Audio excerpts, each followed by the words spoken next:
Good morning student. आज हम कक्षा 11वीं की अर्धवार्षिक परीक्षा 2025-26 के इंग्लिश विषय के सभी ऑब्जेक्टिव प्रश्न के साथ साथ ग्रामर पार्ट व अनसीन पैसेज के क्वेश्चन को हम हल करेंगे। तो सबसे पहले आपको सेक्शन ए से अनसीन पैसेज दी गई है पहला।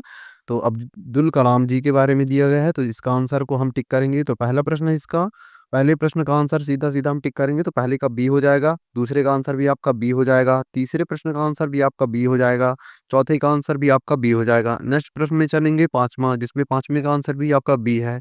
सिक्स क्वेश्चन है आपका, जिसमें आपका आंसर सी हो जाएगा। सेवन क्वेश्चन है आपका, इसका आंसर भी बी हो जाएगा। एट क्वेश्चन का आंसर सी हो जाएगा।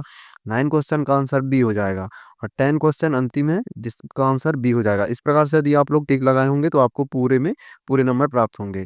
नेक्स्ट प्रश्न में सेक्शन सी से आपको ग्रामर पार्ट दिया गया है, जिसमें इन द ब्लैंक करना है, खालिस्तान भरना है।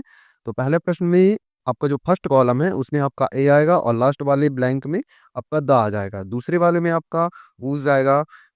तीसरे वाले प्रश्न में आपका डज आ जाएगा।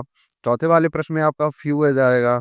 पांचवें वाले प्रश्न में आपका मस्ट आ जाएगा। छठवें वाले में आपका इन आ जाएगा। इस प्रकार से आपके जो fill in the blank grammar part का है वो कंप्लीट हो जाता है। इसके बाद चलेंगे हम टेक्स्ट बुक के अनसीन पैसेज में, जिसके पहले वाले आंसर में आपका खुशवंत सिंह आ जाएगा। दूसरे वाले प्रश्न में आपका आंसर आ जाएगा grand mother of the author.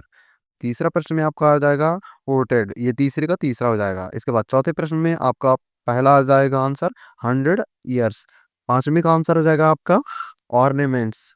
Next question में क्वेश्चन नंबर 9 में से ए वाला क्वेश्चन करना है। तो पहला प्रश्न है आपका, इसमें आपका गोल्ड फिंच हो जाएगा। दूसरे का आंसर भी हो जाएगा आपका गोल्ड फिंच, जो बी में दिया हुआ है। तीसरे में आपका आंसर डी हो जाएगा।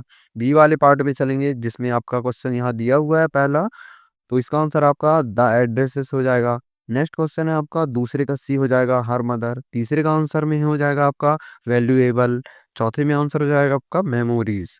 इस प्रकार से आपके सारे ऑब्जेक्टिव क्वेश्चन कवर हो जाते हैं।